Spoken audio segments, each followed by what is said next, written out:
Tantor Audio, a division of Recorded Books, presents The Hard Kill by Alan Manning and Brian Manning. Narrated by Roger Wayne.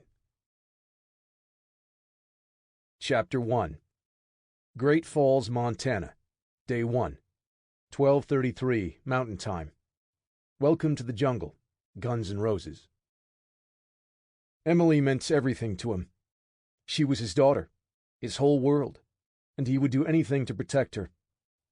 Frank Colt struggled to adjust to a normal life since he retired from the Army. Frank and Emily's mother, Jennifer, divorced not too long ago. The marriage didn't survive, but he and Jennifer wanted to make sure he would still be a part of their daughter's life. Frank and Emily planned to spend a week together during her summer break. Since she was 6, she had an independent streak, insistent on having to do things herself, like learning to tie her shoes or ride a bike.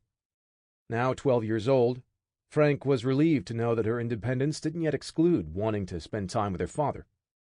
Some days he felt that relating to his daughter was a struggle, but the past 2 days had been wonderful, and he hoped the rest of the week would go as well. "Baby, lunch is ready," Frank said. "Dad," Emily started. It wasn't Daddy anymore, Frank noted. "I'm not a baby. I'm 12. Frank smiled, not wanting to tell her that he'll always see her as his baby, and put the plates on the table. They ate in a cozy kitchen in a small, comfortable house. The inside was warm and inviting, with bright colors and ample lighting from the windows.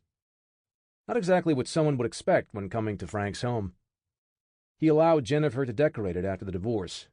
She wouldn't allow him to merely exist in a drab house that contained the barest amount of functional furniture.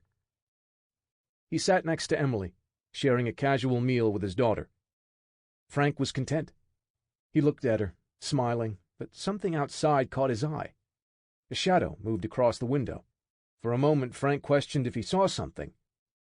"Please, God, not now," he thought, a flash of concern across his face.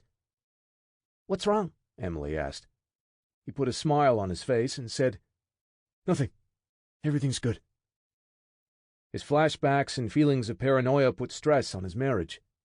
Frank didn't cope too well, using anger as a defense and withdrawing from his family. He eventually sought help after the divorce and was handling everything much better. He wanted things to be perfect with Emily, but he worried about the negative behaviors returning. "It was nothing. You saw nothing," Frank told himself. He needed this week to work out. For her. He stole a chip from her plate, and she swatted at his hand, laughing. He laughed, but in his mind alarm bells were ringing. Something felt wrong. He heard a sound outside, very faint, like a boot scuffing the dirt. But he didn't hear it, did he? There was no sound. It wasn't at the kitchen door leading to his backyard. There wouldn't be someone out there trying to come in and hurt them. Why would there be? Emily's face was a mirror of the unease he felt and showed. Frank was a statue, his eyes unfocused. She reached for his arm, trying to comfort him, but he moved away. He slid out of his chair with the ease of a shadow and stepped to the counter, pulling a large chef's knife from the wooden block. She was afraid for her father now. "Dad, are you—" 2 sudden booms sounded, near simultaneously, as 2 of the 3 door hinges exploded. The door smashed inward, and the frame splintered under the boot, kicking the entryway open. A man in unmarked olive-drab fatigues had moved through the entryway before the door fell to the ground, swinging a rifle, an M4 carbine, toward Emily. The barrel seemed to grow as she watched it point in her direction. The man never saw Frank, who stepped over the fallen door the moment it hit the floor. He grabbed the rifle by the barrel, lifting it into the air as he plunged the chef's knife deep into the man's stomach. The intruder screamed in shock and pain. Frank shouted to his daughter, "Run!" Another man, just outside the door, lifted the shotgun he used to blow the door hinges. Frank pulled the barrel of the M4 to one side, spinning the first man around to face the shotgun-wielding intruder. He wrapped one arm around the man's neck and grabbed the grip of the carbine. His human shield didn't put up a fight, more concerned with the knife Frank left plunged into his belly. Frank thumbed the selector of the rifle to fully automatic and fired one-handed, ripping a burst into the shotgunner outside. The deafening boom rattled the windows as the second intruder fell back into the dirt and crawled out of the line of fire. Emily fled toward the living room when she heard the front door smashing open. Another man in the same drab fatigues moved through the doorway. Emily froze in fear, but the burst fire from the kitchen caused the man in the living room to hesitate for a moment and jolted her back into action. Frank had to get his daughter to safety. He wrenched his human shield's head to one side, snapping the man's neck. He didn't have time to unsling the rifle, so he tossed the dead man aside before rushing to his daughter. Emily moved down the hall, and Frank crossed to the living room to follow. Shots rang out from the front door, and rounds crashed into the walls around him. One bullet punched into his thigh, almost knocking him over. Another hit him in the ribs and grazed across his back. Frank's vision tunneled into blackness for an instant before returning.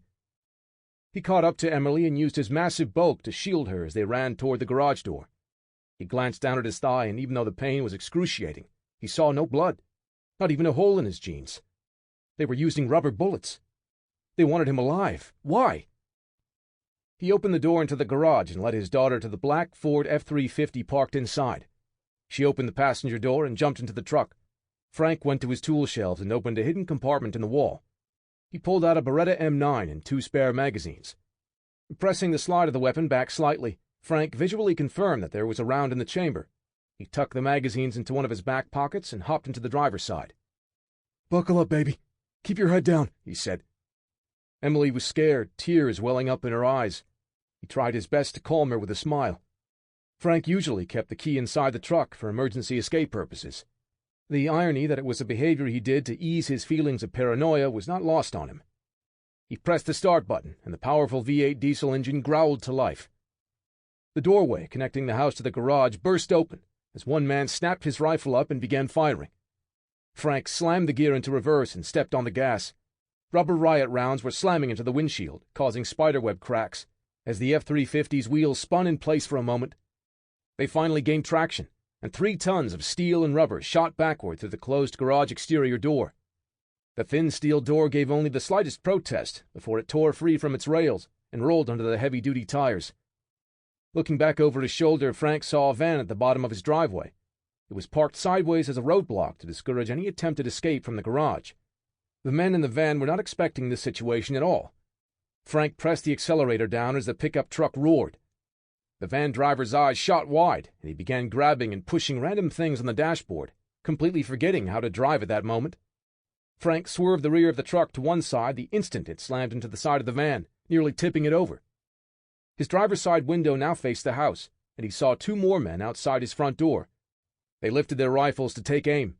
Frank put the Ford's gear into drive and reached out with the M9 pistol in his left hand. He emptied a full magazine of 9mm hollow points at the 2 as he drove away, hitting one of them in the chest before he could fire at the truck. Pulling away from the area, Frank glanced into the rearview mirror. He saw a car that was parked across the street from the house speed after him. The van was circling to follow them as the remaining armed men rushed to get inside it. Frank lived in a remote area, so he knew the police response time would be much longer than they could afford to wait. Still, he told Emily to call 911 and let them know what was happening. Frank switched the pistol to his right hand and reached into his back pocket with his left for one of the spare magazines. His right forearm was keeping the steering wheel stable as he thumbed the release that dropped the empty magazine free. He reloaded the M9 and stored it in a holster between his seat and the center console. The road ahead came to a sharp right turn, and Frank prepared to take the corner without slowing down. Emily had her cell phone out of her pocket, ready to dial emergency services when she caught the glint from something stretched across the road. She yelled for her father to slow down. Frank saw the spike strip right as his daughter shouted a warning. He swerved the truck back to the left to widen his turn and evade the spikes. The Ford slid off the left side of the road onto the narrow shoulder, and he fought to keep it away from the steep downhill drop into the wooded area. The truck's wheelbase was just too broad, and one of the rear double tires rolled over the spikes and burst. The 4-wheel drive monster slid off the shoulder of the road and nearly tipped over. Frank corrected the wheel, steering off the road to keep them from flipping, but the left front end crashed into a tree. The impact caused the big Ford to spin counterclockwise, and the airbags exploded open. A moment later, the rear tires struck something solid during the fishtail spin. Frank and Emily were jerked violently to the right and suddenly felt weightless, as the momentum caused the truck to begin tumbling sideways down the hill. Windows shattered, throwing pebbles of safety glass everywhere. The remains of the black F-350 rocked to a stop deeper into the wooded area. Frank was dazed, but his body already sprang into action, unlatching his seatbelt. The vehicle's driver's side rested on the ground, and Emily dangled from her seatbelt down toward Frank. She was awake, but clutched her right arm with a pained expression. "Are you okay, sweetheart?" Frank asked. I think my wrist is broken, she said. The shake in her voice and tears in her eyes told Frank that she was trying to be brave for her father. "We have to keep moving," he said. Frank released Emily's seatbelt while he cradled her in his arms. He let her down gently, pulled the Beretta from its holster, and tucked it into his pants. Reaching under the driver's seat, he unfastened an old Mossberg 500 pump-action shotgun that he kept there. It was his father's gun, and it was older than Frank. He kept the 12-gauge shotgun for more than sentimental reasons. The barrel was shortened for portability, and he knew that when he pulled the trigger, the old pump gun would not disappoint him. He racked the slide, loading a double-aught buckshot shell into the chamber. "Can you run?" Frank asked. She clutched her wrist to her chest and gave a small nod. "You're so brave, and Daddy's very proud of you. I'll get you out of here," he said, kissing her forehead. Frank stepped out through the shattered remains of the front windshield and visually scanned the area. The car and the van were getting closer, but he saw a man moving across the street with a rifle aimed toward his truck. "That must be the one who set up the spikes," Frank thought. The man saw Frank and snapped a quick shot, hitting the truck inches from his face. Frank stepped away from the pickup in a flash, firing his shotgun one-handed while his other arm guided Emily safely behind him. The Mossberg roared, and 9 .32 caliber pellets smashed through the rifleman's chest and neck, throwing him to the ground. The smell of gasoline became apparent in the air, mixed with traces of smoke. Frank turned and scooped Emily into his arms, sprinting deeper into the woods. "I have to get her away before—" The deafening explosion of his truck was sudden, and the blast carried him off his feet. Frank used his large body to shield his daughter from the heat and shrapnel. He hit the ground hard and rolled with the impact to keep Emily from getting injured any more. Pieces of burning debris showered down nearby as he lifted his girl to her feet. "Run!" he told her, dragging himself back up. A car pulled just off the side of the road, keeping its distance from the burning wreck. 2 men exited the rear of the vehicle and covered the truck with their M4 carbines. One of them caught the movement in the woods and spotted Frank and Emily trying to get away. "Target in the woods," the man called out, pointing in Frank's direction. The van then arrived and bounded carelessly down the grassy slope, stopping just beyond the destroyed F-350. The 3 remaining men from the assault team poured out of the back, moving through the woods at a near run. Frank heard their pursuers closing in. Emily tried to run as fast as she could, but every jarring step caused agony in her wrist. Tears streamed down her face as she moved.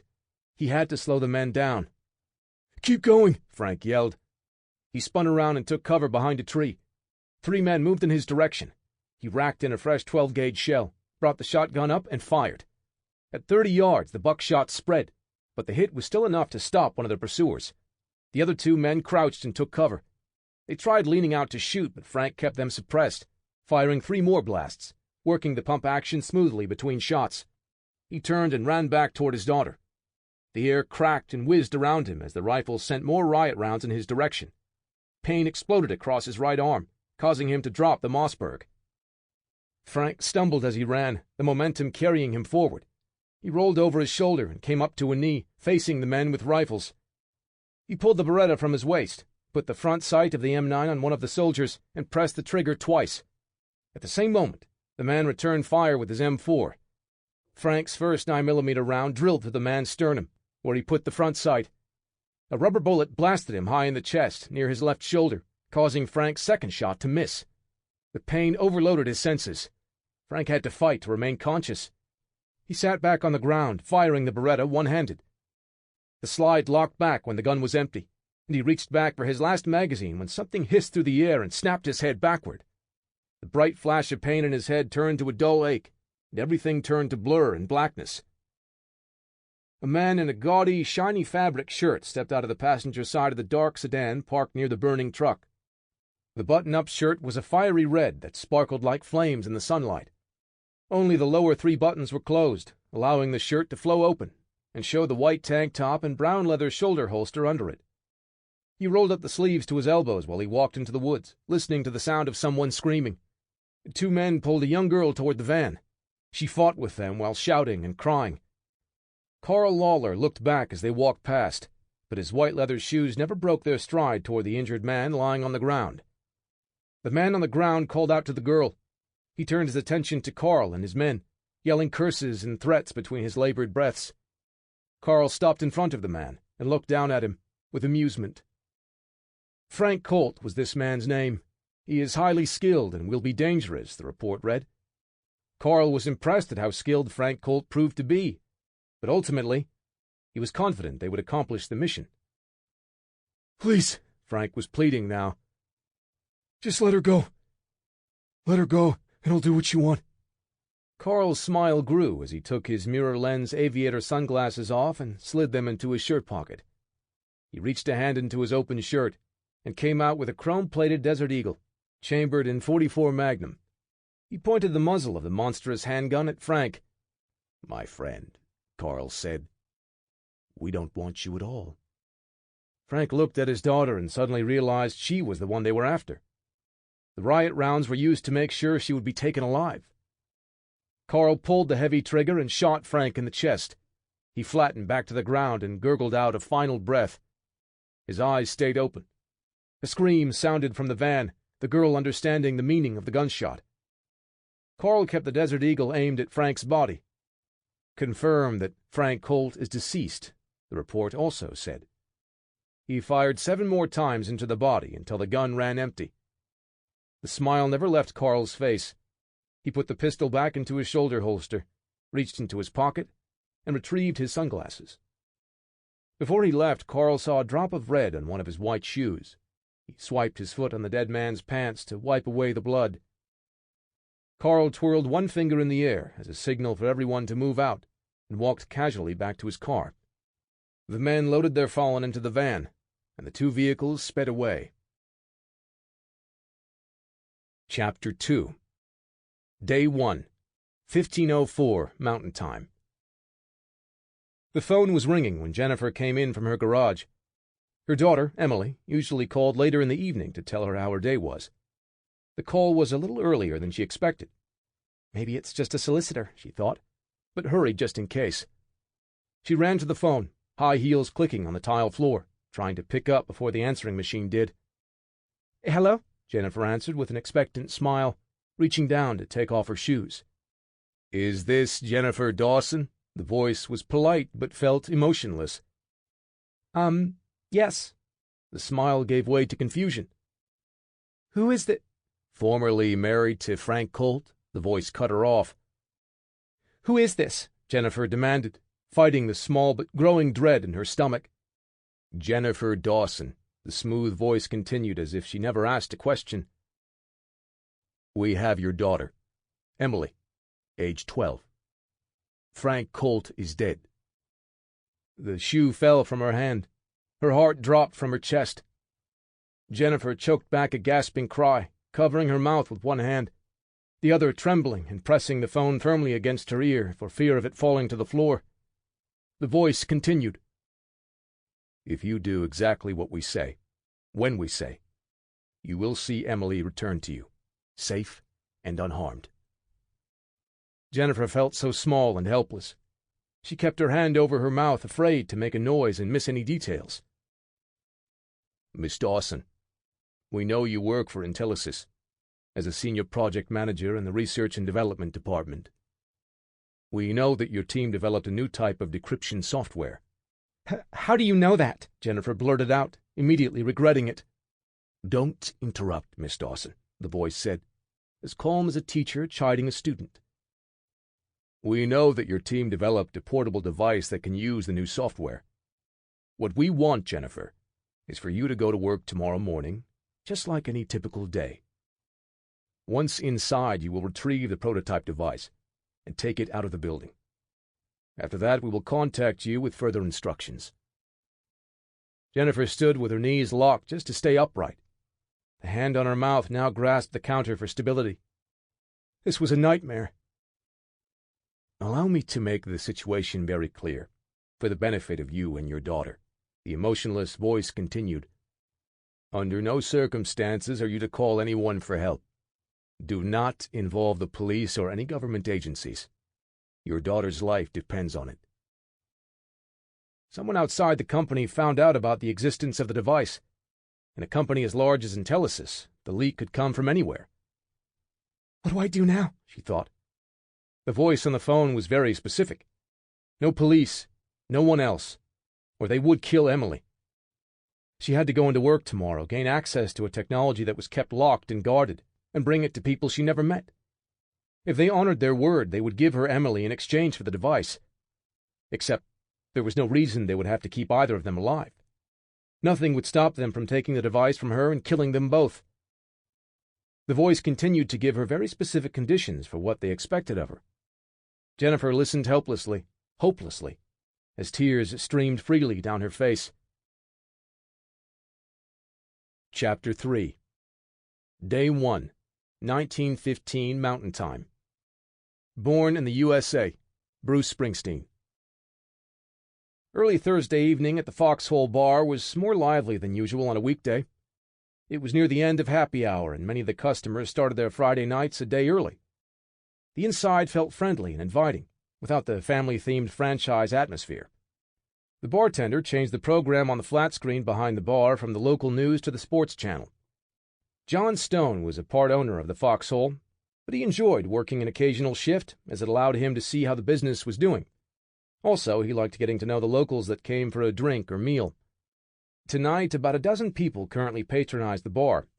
John knew most of them, but two men he didn't know were near the back of the bar, beginning to raise their voices and get aggressive. One man was at a table, now standing up. He was nearly 6 feet tall, with the strong hands and arms of a working man. He was yelling something to another man at the bar. The man at the bar drank his beer and raised his voice to shoot angry responses back over his shoulder. This man was not as tall as the first, but made up for the height by carrying more weight. His thick muscles were surrounded in places by a generous layer of fat. His bald head, shaved clean by choice, betrayed a receding hairline visible in the stubble. The talk had grown louder over the course of the past minute. Now both men stood and closed the distance to each other. John made his way out from behind the bar and positioned himself between them.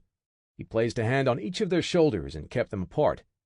His hands and arms were also well muscled, ending in the equally weathered and worn hands of a blue-collar grinder. John's barrel-chested build was developed while fighting for the freedom and security of his countrymen, as an Army Ranger. Unlike many of the men he served with, who had allowed themselves to settle into the post-military life, letting their hardened bodies smooth over with age and dormancy, John maintained his strength and fitness. He stood over the two men, outmatching them both in height and physique. John turned his head to face each one as he spoke. "Gentlemen, I'm not sure what this is about, but perhaps it's something that you can settle in a calmer fashion." John's tone was even, yet it carried authority. His voice matched his close-cropped brown flat-top, piercing eyes, and rugged appearance. His facial expression let them know that he wasn't asking. A thick mustache that covered his top lip separated his chiseled granite jawline and cheekbones, ending just at the corners of his mouth. His head sat atop a powerful neck that started at his ears and splayed out like a pyramid. "You're right, man," the shorter, thicker man said, putting his hands up and leaning back just enough to separate John's hand from his shoulder. "We just let things get a bit heated. I'm sorry." The corners of John's mouth pulled up in what passed for a smile, and his eyes softened as he nodded his acceptance. The taller man swatted John's arm away. "Get your hand off me, old man. Think you can just blimp over here and tell us what to do?" He turned to face John, now focusing his ire on the old warrior. John knew it was the alcohol talking, the super-soldier serum in a bottle that made this young man think he was invincible. He found himself cutting to the faux bravado with his words on an almost weekly basis, but this time it felt as if this kid was spoiling for a fight.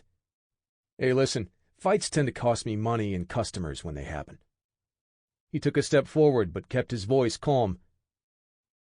"And when I lose money and customers, it upsets me. So I can't let that happen. Are we clear?" John dipped his head to lock eyes with the brash drunk, letting him know that he only expected one answer. "Hey, man, it's cool," the young man said with a smile that was far less genuine than he thought. He let his hands drop to his sides as his shoulders sagged. For most people, this would seem to be a natural gesture of acceptance, but John could read the intention behind the posture. Interpreting an enemy's body language was an ability that he developed in battle, and it kept him alive in all his years of service. The stakes tonight were much lower, but his instinct didn't have an off switch. Just as he expected, the rowdy drunk jerked back and telegraphed a sucker punch. John tucked his chin, leading with his forehead, and stepped inside the wild arc of the swing, Instead of the billiard ball clack of a head-to-head collision, there was a dull thunk, as John's perfectly timed counter headbutt smashed into the bridge of his attacker's nose, using his momentum against him. Blood splattered from the man's nostrils, painting spotty crimson cones on his shirt as he rocked back. The man staggered on his heels before dropping to the ground, on his tailbone. After 2 slight swaying rotations, he fell back. Laughing and cheering erupted in the bar. It was rare that John had to dirty his hands to take care of a troublemaker, but when it happened, the regulars knew they were in for a show. And tonight, they were not disappointed. A few of the cheering patrons passed over small bills, losing their bets on how fast John would clean up the mess. John knelt down and grabbed a handful of the unconscious man's pant leg and dragged him to the front door. Then he put a massive hand under each of the man's armpits and hoisted him up, shouldering him like a sack of flour. John walked to the bus stop near the front of his bar and deposited the man in the normal trash pickup spot for troublemakers in his bar. He turned, wiping his hands together, and then along the fronts of his thighs when he noticed a man leaning near the entrance of the bar. He wore his tie loose in the after-hours fashion, dangling from his open collar. His suit looked like it fit him 5 years and 15 pounds ago, but now tugged at his midsection. John recognized him, not by his outfit, but the hardened eyes of a man who served. "Mark? Is that you?" "Yeah, John. It's been a long time." John couldn't help but notice that even though Mark Brenner smiled, he looked exhausted, like the day had just ground him down into an ashtray. They exchanged a big handshake as John clapped a hand on the man's shoulder. He could still feel the muscles of his arm, underneath the layer of insulation a desk job seemed to install into even the hardiest of men. "What's with the silk noose?" John asked. "And the extra padding?" "Some of us weren't lucky enough to get into the sanitation field after we served," Mark said, glancing over at the unconscious man at the bus stop. "I took a job with the company, behind a desk." "The CIA?" John heard rumors that Mark ended up working with the spooks, but it was somehow strange having it confirmed. John's smile beamed, but the luster faded as he noticed that it wasn't exhaustion that he saw in the man's face. "What's wrong, Mark?" "It's Frank," Mark said with a sigh. "He was murdered." John felt a hammer blow hit him in his heart. He put a hand over his eyes, pressing his temples with his fingers and thumb. He took 2 deep breaths to calm down. "What about Jennifer and Emily?" John asked. Frank shared custody of his daughter, Emily, with his ex-wife. "Jennifer's okay. She was at work when this happened." "Where's Emily? Where is my goddaughter?" "John, they took her." "Who? What do you mean, they?" John's fists tightened. Typically never one to lose his temper, he struggled to contain his fury. Mark saw John was having trouble coping with the bombshell he just dropped on his friend. "I've got a file here, with everything we currently know." He handed a bound envelope, thick with papers and folders stuffed inside. "Let's go back to your office." John's office was small, but he kept it clean. All of the paperwork was stored and filed with care. His military discipline didn't allow him to let his workspace fall into disarray and make his job more difficult. He sat at the desk and opened the envelope Mark gave him. "I'm not going to waste my breath telling you that I'm not supposed to disclose any of this to you," the CIA pencil pusher said. "I know you would eventually get your hands on it anyway, and I wanted you to know everything." "You still haven't answered my question, Mark. Who did this?" "We don't have that information yet, but I can tell you that Emily appeared to be the target." John straightened up when he heard that. "How do you know that? Why would they want Emily?" Mark rifled through the stacks of papers on John's desk, pulling one out and handing it to him. "This is the forensic account of the crime scene. The attackers used rubber bullets, and the autopsy reports show bruising consistent with the findings." "And they didn't want to risk killing Emily," John said, finishing Mark's explanation. "Yes," Mark said. "Once they had her, Frank was shot at point-blank range. Multiple gunshot wounds from a .44 caliber handgun." "Is this about Jennifer?" John asked. He knew Frank's ex-wife worked in the tech industry, and Emily could possibly be used as leverage to get something from Jennifer. "We believe so," Mark said. "Her position at a major data security company points in that direction. And we also know that her relationship with Frank was still amicable after the divorce, so there is no reason to think that she is a suspect." What did she say? Sample complete. Ready to continue?